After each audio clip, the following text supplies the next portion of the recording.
If there's one animal that lives up to the saying, "You are what you eat," it's probably the giant panda. Nearly every aspect of a panda's life revolves around bamboo.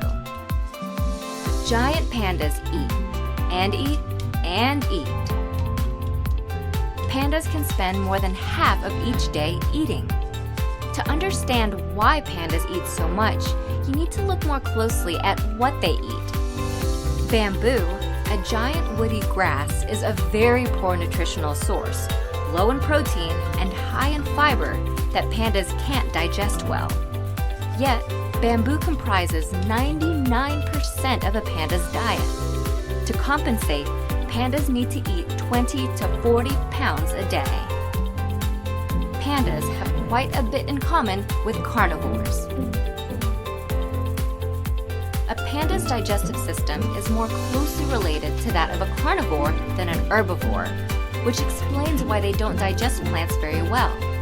Fortunately, they have other adaptations that help them chow down on bamboo stalks, including large, powerful jaws. When they're not eating, pandas rest, and poop, and poop. Since they don't digest bamboo very well, pandas end up passing a lot of it as waste, which unsurprisingly contains a lot of undigested bamboo bits. Pandas defecate more than 100 times a day, producing more than 40 pounds of waste. Pandas even go number 2 while they're napping. And they spend a lot of time napping as a way to compensate for their low energy diet. Pandas have tiny cubs because of their poor diet. Baby giant pandas are born blind, helpless, and tiny, weighing just 5 ounces, or about 1/1000th the size of their mom. Of all placental mammals, panda cubs are the tiniest in comparison to their mother. Why so small? The mother's diet plays a role. Due to her low metabolism, a panda mother has a relatively low blood oxygen level, so the cub can get more oxygen outside the womb. Panda's black and white fur may help them camouflage. Once again, we can look at a panda's diet to help understand why its fur is the color it is. Pandas don't store enough fat to hibernate like other bears, so they have to keep eating bamboo all year round.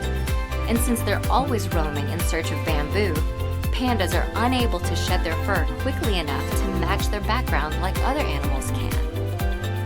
So their black and white pattern may be sort of a compromise.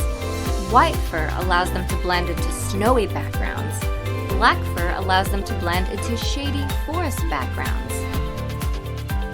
Historically, pandas inhabited a much wider range than they do today and faced multiple predators.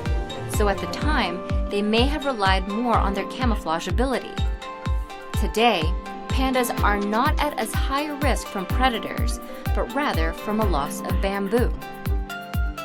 The good news is that the giant panda's conservation status was recently upgraded from endangered to vulnerable. An estimated 1,850 pandas remain in the wild in China, an increase of 17% over the past decade. However, pandas still face significant threats tied closely to their food source. Human development has driven pandas into isolated, fragmented mountain regions, restricting their access to bamboo. Additionally, climate change threatens to eliminate more than 1/3 of the bamboo habitat that pandas rely on by the end of the century.